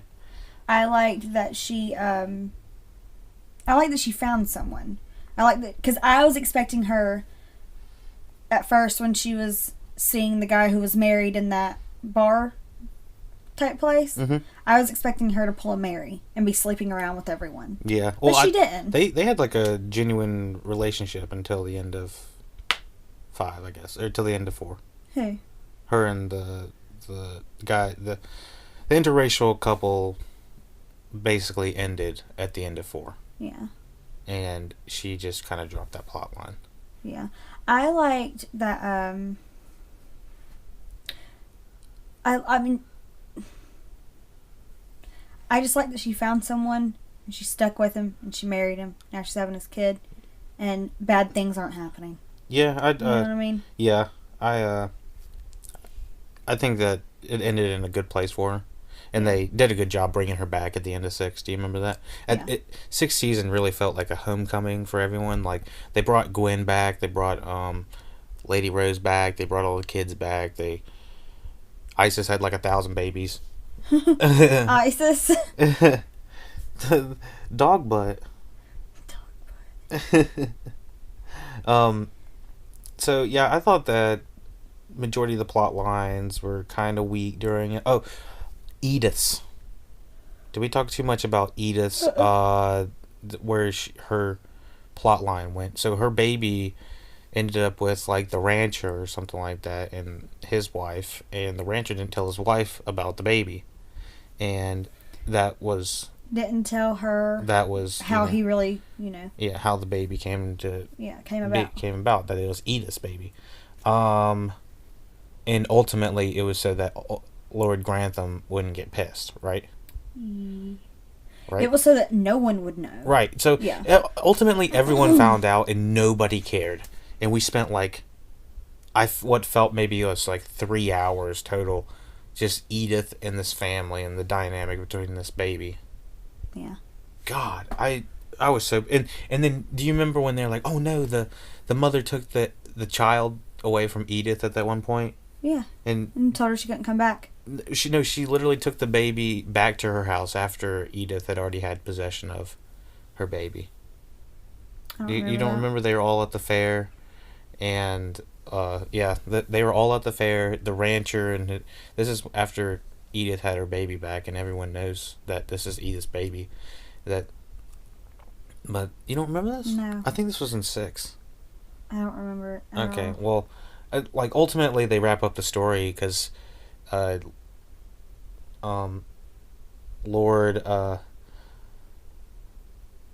Crawley basically pays off the rancher just to get rid of the rancher and his wife after that incident.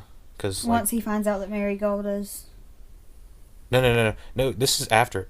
After they get the possession of Edith's kid, they were like set sail. Everything was fine. The rancher and his wife kind of were upset a little bit about not having the baby anymore. But I mean, what are they gonna do? Yeah. But it was several episodes later, I think, that the wife tries to snatch Edith's baby up again, while they're at the fair. No, I don't remember that. Yeah, they made a big thing about it. I think it might have been the end of 4.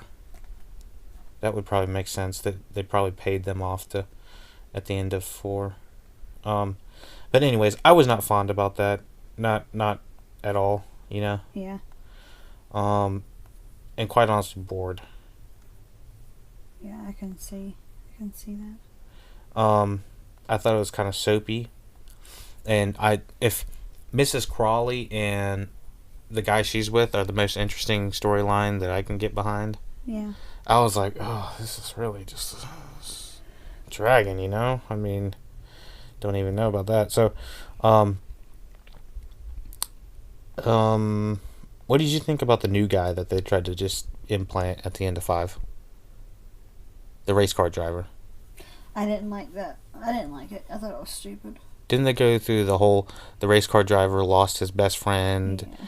and they tried to, the way they even framed that was stupid. You know, I liked the race car driving and stuff. Yeah. I liked all that type of thing. I thought it made the world bigger.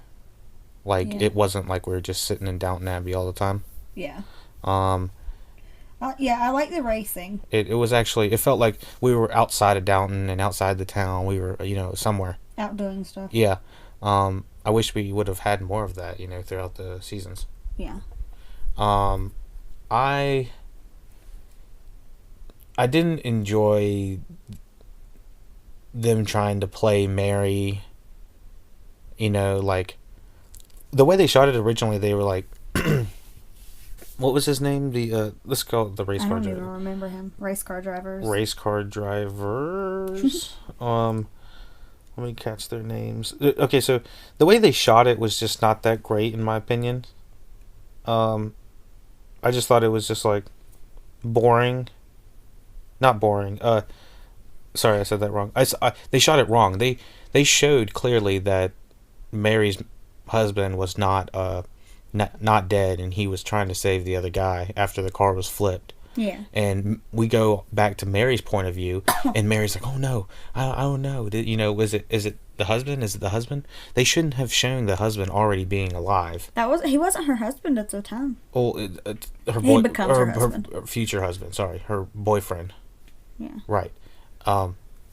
They shouldn't have shown the boyfriend being, safe and sound outside the car, if they were trying to play it like we were from Mary's point of view. Yeah. Because they literally showed, oh, he's fine. He climbs right out of the car. But then you look over to his best friend, a guy that we get, like, no screen time with. No one, we don't give a fuck about. Yeah, we don't really know who he was. Yeah, and they try to play it like it's like, oh. We just know that he was that guy's friend who was always giving him shit. Yeah, it was just, it felt weird. It felt like it was shot funny. And did you like it? I didn't like how it was how Mary was so back and forth. Like, one minute she's like, I can't, and then next minute she can, next minute she can't, and the next minute, now they're married. To me, it was just aggravating, because in my mind, I just want Mary to do what the hell Rose did. Find a guy who fucking likes you enough to marry you, and fucking marry him. That's really the only choice you have when you've slept with as many men as you have when you're married. Well, yeah, in Mary's case, she's been with a lot of guys we weren't, originally expecting. Yeah. Let me think. I actually think the race car... Like I said, I don't remember the argument that one guy had with her. Like, oh, so you sleep with a man because he wants to marry you and then you change your mind? Mm-hmm. I understand her argument, I guess. But, like, I don't understand sleeping with someone because they want to marry you. Back then, if Mary is not who she claims to be to all these other people. Yeah, she tries to be a little snobby, right? Yeah. And so, sleeping with a man because he says he wants to marry you, well, now that you've decided not to marry him, now you're worse off than you were before sleeping with him. Right. Why sleep with him? Right. Well, does her race car driving husband know all of this about her? I don't think at the time, but it really doesn't seem like he cares. He really doesn't seem to care about anything. That's another thing. I don't think any man has cared about Mary being a slut. I think all they care about is who she is, who her family is, and what they have. Right. And, sorry, going back on the race car scene again, I think that is all season 6 stuff. And, So all season 6 is with the race car guy? Yeah, it's the race car guy and whatnot. I definitely... I thought that was in season 5, my bad. And Mary gets pregnant again, right? Yeah, toward the end of... Yeah, it's at the end of 6, right? I thought so. But I don't know. I just... Episode 7. Okay, so I think it's episode 7 of Downton Abbey. Is the race car scene. Sorry, we jumped ahead a lot. But yeah, I didn't enjoy how they tried to play us with the thinking he was dead when he wasn't. Right. So a couple other characters I want to talk about just before we jump into the... I liked Rose's husband. Yeah, I thought he was a good guy. I thought his dad was a douchebag. A douchebag? And then Rose's mother was a bitch, you know. Yeah. She was just a bitch. Rose's mother. And then, because at Rose's... Yeah. Well, like, wedding reception, not reception, but like rehearsal, she was like trying to convince Rose's husband and his family that he didn't need to marry Rose. Remember, didn't she? Oh, she like blurted out how her and Rose's father were getting a divorce, thinking that it was going to stop the wedding. Yeah, it was some weird stuff. I didn't like those. I didn't like that at all. Just kind of felt like unnecessary tension. Yeah. Like, we get it. You and your daughter don't get along. Right. Your husband fucking hates you, obviously. You know, one person we really haven't talked about that much is Lady Grantham. Cora? Yeah. What do you think about her? I love Cora. Did you think she was good? Uh-huh. I liked her when she would play stern. But I didn't like it when she talked like this. And tilted her head to the side and made her eyes all big. Yeah. You should probably do what I say. I liked it when she had a hat on and came in and she was telling everybody what's what. I didn't like under the circumstance of why she was mad at Lord Grantham, but I did like that she like kind of stuck it to him after Sybil died. Because she was just like, my daughter would be here if it wasn't for you, pretty much. This is the way she put it. Yeah, that was an intense... I know I'm jumping back, but we're talking about Cora. Right, so that was I still want to talk about... That was one... I think if there was a moment that I remember, like, that I liked about Cora that I remember, it's that one. Yeah, she really stood strong during that. Mm-hmm. With her, like... I think all the women did. She didn't, like, hide her feelings from him. Right, and it was true. I mean, I remember watching that and I was like, damn, this is, like, really intense, but... it was doctor versus doctor kind of thing. Yeah. And it was a sticky situation. I mean, even as a normal person today, it'd be hard to say which one to go with. Mm-hmm. But I thought she played it pretty well, generally. Her daughters, I don't know if any of them really acted like her. Mm-mm. None of them resembled her. Well, Sybil was a little more calm, like she was Cora like the level-headed, smart one. Mm-hmm. And she just got fucked. Which is insane to me that she was the youngest, right? Right.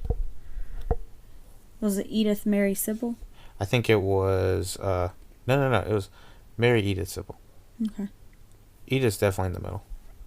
And neglected. Mrs. Patmore. Mrs. Patmore. What do you think about Miss Patmore? I liked Miss Patmore and Daisy. Daisy always I running their around. Relationship. I did. They did. They had a really paternal, mother-daughter. mother-daughter relationship kind of thing. I liked it. I thought first 2 seasons were pretty hilarious about how much she was just blaming everything. Yeah, everything was Daisy's fault. Daisy! You handed me the wrong pot. Yeah, it was funny.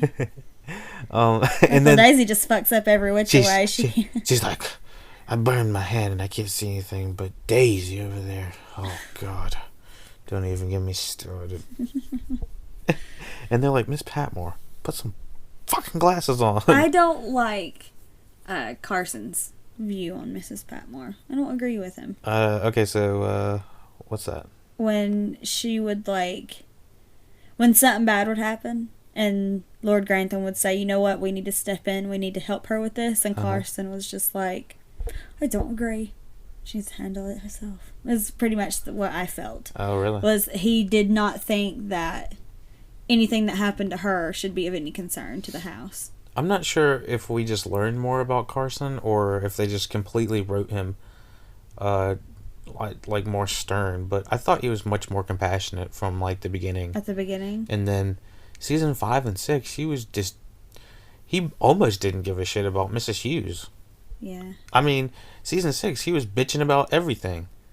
Not because he didn't give a shit. Well, she was just, finally as his wife. Yeah, he was like, make sure you know how to cook this, and make sure you know how to make my coffee like that, and make sure you tuck in the bed like this. That's another thing. He complained so much about Mrs. Patmore. Finally, he marries Mrs. Hughes, and next thing you know, it's like, well, can you do this like Mrs. Patmore? And it's like, excuse me, fucker?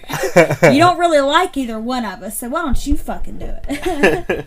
That's what I wish women would have said back then. Oh my goodness. I mean, they essentially did.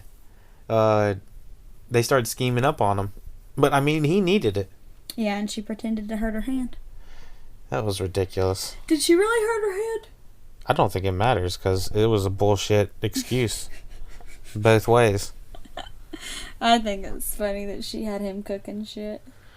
Oh my goodness. Yeah, that's the way it needs to be anyway. Have this guy who's complaining like the entire time, do it yourself, fuck. Yeah. Or at least teacher. Cook. Or at least teacher. Yeah. Get up off that thing. You do a good job. Thanks. All right. What about Thomas? Mr. Barrow. Thomas. Thomas. Thomas is... What do you think about Thomas? There was a time I liked Thomas. And it was not right before his suicide attempt. It was when he came to Bates, but when Bates finally was like, I'm going to help you with whatever it was. Right. And not when they were trying to kick him out of the house and he was being, what is it? When he wasn't desperate. He wasn't really desperate for anything. I don't really remember. Right. But I know him and Bates were getting along for a split second, and then boom, next thing you know, here comes another maid, and they're shitting on Anna. So the time right before that, I liked Thomas. So try to think of it as first, second, third, and by season, because each Thomas in each season is almost episode 4 or no episode 4 of what? Do you remember the maid that came in? Which season? She was I can't remember. Well, basically, he's mean through first and second season. Second season, he's at war. But he comes back, so third season, he's still pretty anti-Bates, but I think that's when they came back together. And then 4, there was a drug addict, Thomas. And then 5, there was a drug addict Thomas. He was doing like heroin at one point. I don't remember that. Like, he was definitely shooting up stuff, and Anna was like, Thomas, you don't look so good. That was my Anna impression. Work on that. Oh my! I don't remember that at all. I don't remember. That must have been an episode that I slept through. Oh well, that's good to know you were sleeping through this. So I did. Oh, you're right. Yeah, I did. I slept through some of these. I mean, I don't remember that. Well, he was doing that stuff. Do you remember the maid that came in? She was working. This was right after Sybil died. She liked Tom. Her and Tom had a thing. Mrs. Hughes found out. Mrs. Hughes kicked her out. Didn't tell the family why. And then later on, she ended up getting to be... Oh, yeah, I remember her. I didn't like her. To come back. I didn't like her either. The second time she came back, her and Thomas teamed up against Anna. Right. I didn't like I didn't like Thomas before... I didn't like Thomas when he first came back from war. I can't remember what happened. Well, the main thing is that I think that it's ridiculous that lady came back twice. That was ridiculous, yeah. The fact that they hired people that stole from their house multiple times just shows the level of... yeah, because I don't understand. I didn't understand that at all. You steal something from me once, I probably won't ever speak to you again, much less allow you around my things. Oh, yeah, let me just rehire you. Yeah. After you stole my cigar thing. Yeah. Cigar and box. Let my dog out. And stole my dog and... Let her get lost. Yeah, I mean, well, he didn't know about that, but still. Ridiculous things. Thomas knew. He knew what the fuck he deserved. Thomas knew. I didn't think that they should have wrote him into a suicide at the very end. No. Mm-mm. I didn't really think... Other than the fact that I, fell asleep and woke up and saw it, I don't really see why he did that. Okay, so... Yeah, Kelly fell asleep at the first episode and woke up at the 8th episode or something like that. On accident. On accident, and spoiled it for me that Thomas kills himself. Because I told you that he killed himself. Attempts to kill himself. No, I said Thomas commits suicide, and then turned out he didn't die. Yeah, she didn't watch the whole thing and figure out that... Because once I realized what episode I was on, I cut it off. Yeah. I just saw them. I saw Thomas in a tub full of blood, and I was like, "Oh fuck!" And I turned it off once I saw what episode it was. Oh, book. Yeah. Well, I was like, "Damn it, Kelly! Why'd you tell me that?" No, we played a guessing game. You wanted to know, and I made you guess. Something like that. I don't know. But, anyways, I didn't believe that that's what he should have done. No. Although when she said that, I was looking for the signs of. Was he, capable of doing it? And so they did linger the camera on him almost every other episode, showing how lonely and, upset, depressed. Yeah, he was. And okay, but I didn't feel like getting a new job does not seem like worth killing yourself from Downton. No. He just had all of a sudden grown infatuated with everyone. He was like, nobody like me.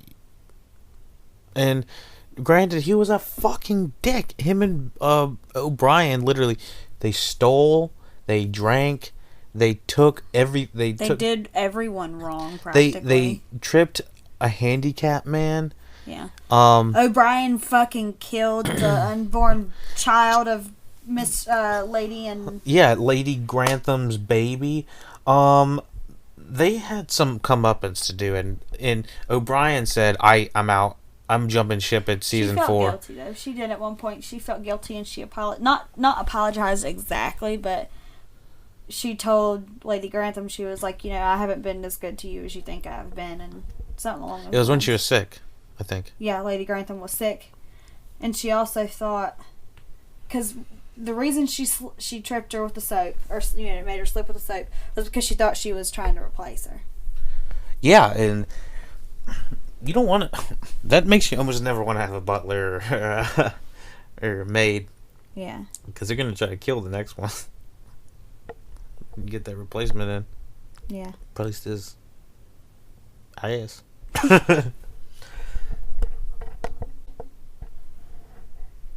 Season 6 was, I don't know. How would you sum it up? Season 6? Mm-hmm. As a whole.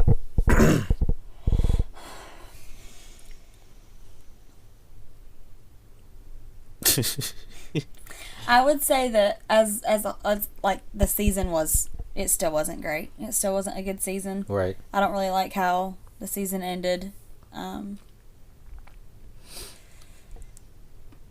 I'd say the I wish we could have known more about what everyone was doing, what they were gonna do. Mm-hmm. I feel like the only person that we know shit about was Mary. Right. Maybe Edith. Mm-hmm. Mm-hmm.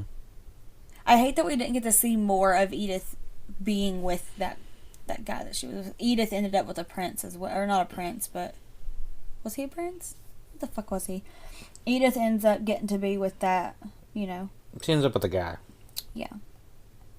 But I thought that was it Bertie Pelham? Was it this guy? Or Bertie? Yes. Yeah. I thought that ended up pretty well. I knew that it was going to end probably something similar to Edith being, didn't Mary basically said get to that one guy. Yeah. That was a crazy thing. thing to do. Just straight drop the bomb on him.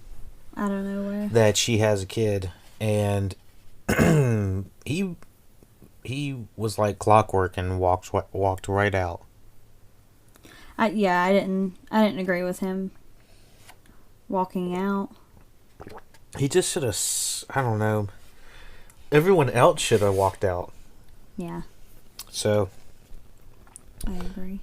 Anyways, I just was like, that was the kind of stuff that Mary would do that you wouldn't like her, but it was shocking. You know? Yeah. Always interesting when she would do something like that. The Mr. Mosley. And do we remember the other lady's name? Who? Mr. Mosley. Oh, the lady that he had a thing for? Right. At the end? Yeah. The dark-headed maid? Is this her Kruchuk? Yeah. Amelia Kruchuk? Phoebe? I think that... I don't know. I don't know. I don't know what her name is. She's not Miss Butler, is it? I don't remember. Alistair sounds like a man. I don't think that we can confirm the identity of Mr. Mosley's lady. Is her name Baxter? Yeah. Oh, that is her. Baxter, sorry. Oh, okay. Wow, didn't even recognize her. We're on the IMDb trying to explore it. Mr. Mosley. I enjoyed Mr. Mosley's performance. I thought he was one of the more sympathetic characters throughout the entire series. Kind of sympathetic of everyone? Not sympathetic of everyone. You just one we felt sympathetic for. You know, someone we could sympathize with. We saw reasoning. He was always a hard worker, basically, because his folks were as well, and they were trying. He was just always trying to make a living, an honest living. Yeah. And I felt like he was always getting shafted left or right by Sprat or somebody was always trying shitty. And Mr. Carson had to. It was always like each season someone had to dish it out to Mr. Mosley. Yeah. And it was almost just like clockwork, like Mr. Bates. He would things be good at the beginning, things would be shit in the middle, and things would be all right at the end. And that's pretty much how Mr. Mosley went for his as well. Yeah. With the exception of maybe season 6, because Thomas was trying to make life hell for Mr. Mosley at one point when he was running the house. Yeah, I remember that. When he was trying to holler at Baxter. Well, Thomas at one point he had info. He had info. Him and Baxter had done something, right? And she got blamed for it? No. Baxter was a thief back in her last house she was at.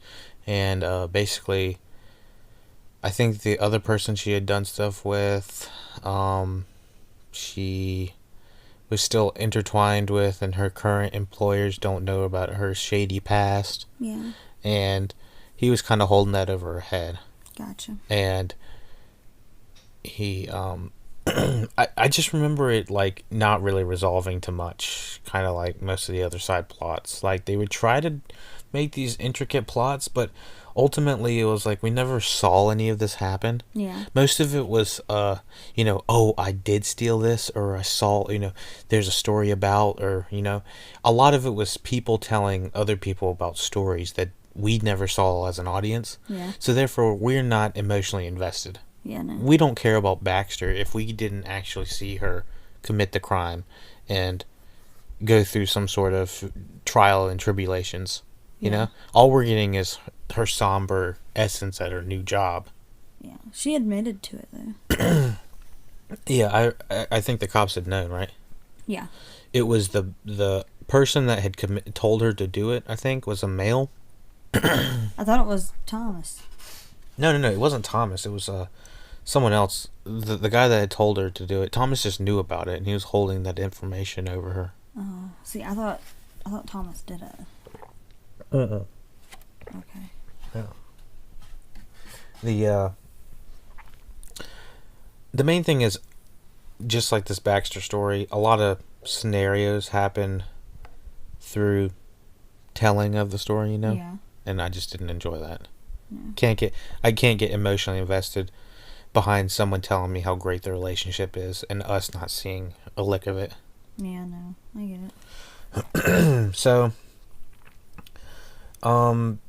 finishing up some of these individuals, did you like the guy that Mary ended up with?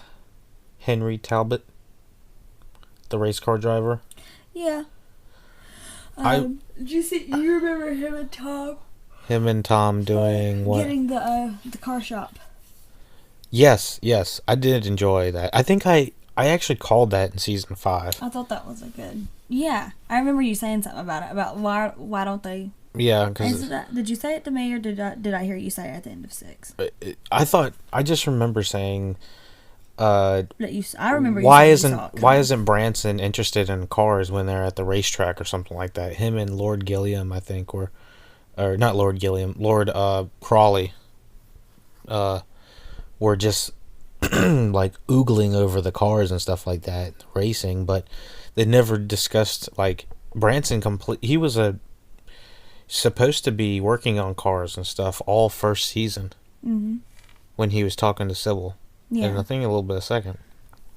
Yeah, because he was their chauffeur, so he was working on cars. He fixed pretty much whatever was wrong with their stuff. I remember when they had walked in and he was fixing cars, and so it's like, why is he not interested in these race cars in the same way? So it was natural that they kind of came together. I'm glad that they made that reach. Yeah. Speaking of Branson, I think we talked about him a little bit earlier, but he was phenomenal, I think. Yeah. One of the best characters on it. I thought him being able to be with Sybil and the impact that their relationship kind of made on her family, I was happy with. Yeah, it was solid. And it was like he was a good character to have with other characters too. Yeah. You could pair him with Lord Crawley. You could pair him with Edith. You could pair him with Carson. You could pair him with I don't know about Bates, but I don't know about Carson. Well, Carson didn't agree. Well, that was how I enjoyed. I liked at least when they were on screen together.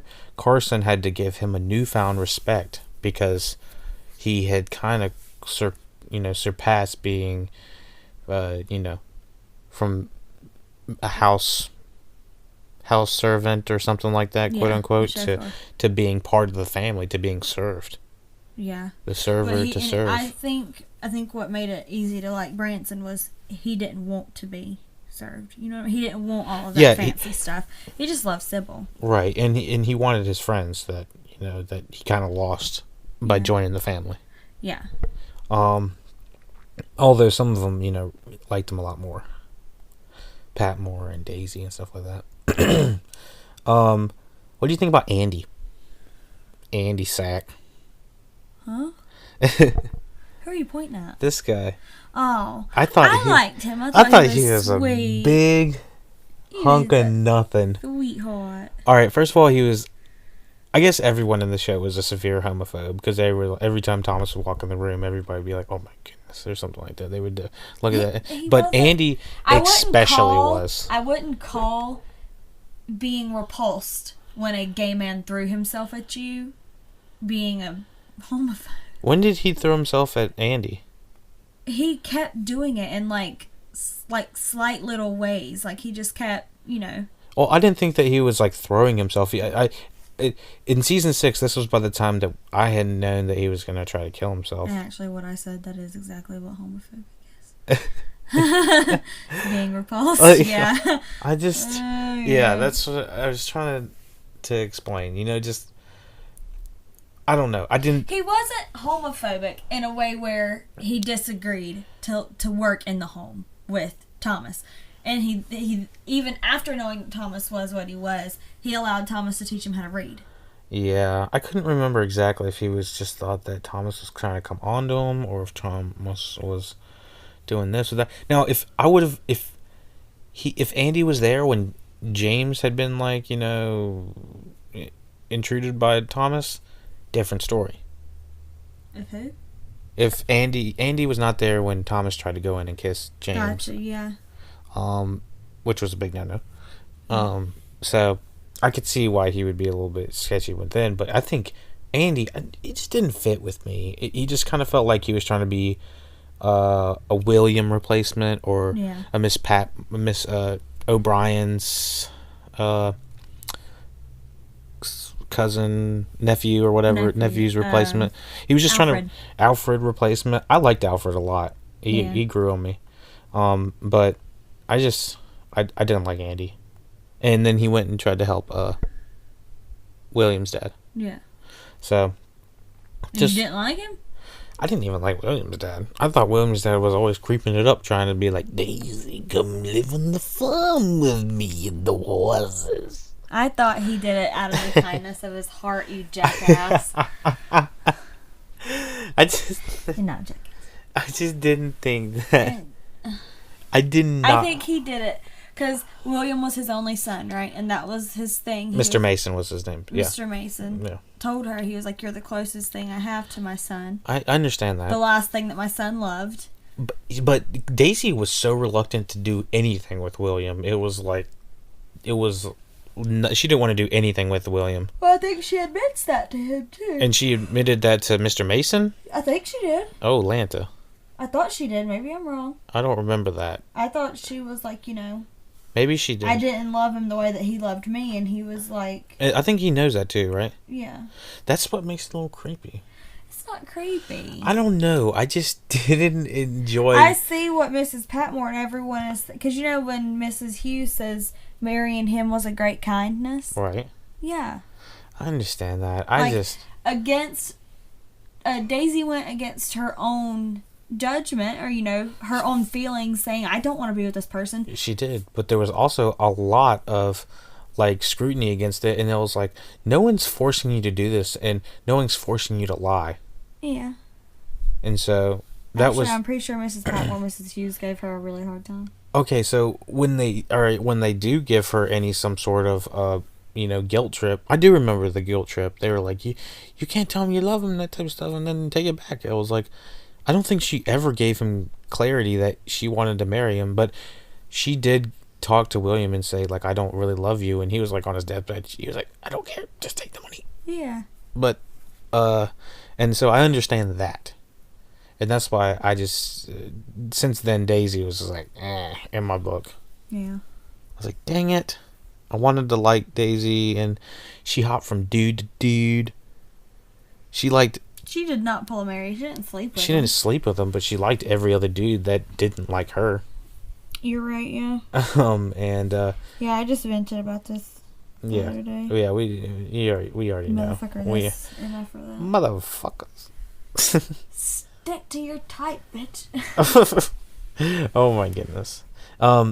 Did you like Lord Merton? This guy? Married Violet? I did. Yeah? I liked him. I thought he was a sweetheart. Is his name Merton? I'm glad at the end Violet walked up in his house. Oh, that was hype. Going against his daughter-in-law and her son. She was like, I'm taking him. I thought that was fucking awesome. She's like, her this son's is my just man. Like, but father, your family. And he's like, keep the damn house. I'm out of here. He's like, I don't give a fuck about that. Yeah. And then he's like, turns out I'm not sick anyway. And he throws his robe and he jumps in Mrs. Crawley's arms. And carries him out the door. And she carries him. And it was a happily ever after. It was funny. And he punches the guy. And the girl punched his daughter-in-law right in the jaw. Right in the neck. That was my favorite part. That didn't happen. What were you watching? Oh my goodness. Yeah, I didn't think they were always that compelling, but toward the end they became much more of a couple that you wanted to see come together. What about Maggie Smith and her guy that randomly popped? Old lover. Her old friend that went nowhere, that looked like he had fallen off Pirates of the Caribbean cast, and he just got recast in that. Like he walked in off the street. And he brought an old musty fan that Maggie Smith remembered stepping on or shitting on. So what we got out of that was that was a man who loved Maggie Smith, and she loved him. But I must leave. But due to other circumstances, she ended up marrying a different guy who She probably pulled a Mary and was screwing everyone, but married this guy for his money. Yeah. Never mind. Mary didn't marry that guy for his money because he didn't have any. Yeah, he broke. He broke. No, I don't know. He had a nice racing Car? salary, I guess. Racing But car. he quit racing. Yeah, so yeah, I don't know. That would be difficult to race after that. I would say that I just wished something would have benefited. It seemed like it was like 2 or 3 scenes of like bullshit for Maggie Smith to talk about like an old lover or something like that, and Mary has to say something smart about it. Yeah. And I did enjoy Maggie Smith and Mrs. Crawley talking about the last time she'll probably get a proposal from a man. But anything else that we want to finish up on? We got the Anna Bates taken care of. Good Lord. Jesus. We have taken care of. What about Lady Rosamond? Rosman. She kind of aggravated me a little. I thought she was. Who did she help with the baby stuff? Was that Edith? Edith, yeah. I thought that was the most compelling stuff she could have done. She felt like the aunt that you needed in the Swift time where your folks, when you don't know what to do. When your folks aren't, your go-to at the moment, It's nice to be able to have at least a close relative like that. But let's finish up on the season 6. The season 1 through 6. Downton Abbey podcast. We got I guess we got just about everything we could.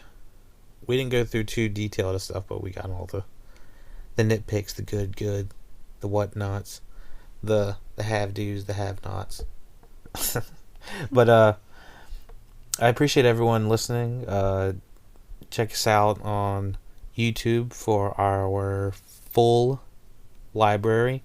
We have movies, some TV, where you got other podcasts. It's a nice little selection. I hope everyone enjoys this podcast. We'll see you next time. Twitter us, email us, whatever you gotta do. At Twitter at LuckyDogPodcast. Email us at TheLuckyDogPodcast. What are you looking at me like that for? What? Now you gotta make me say. Email us at TheLuckyDogPodcast@gmail.com. Oh, thank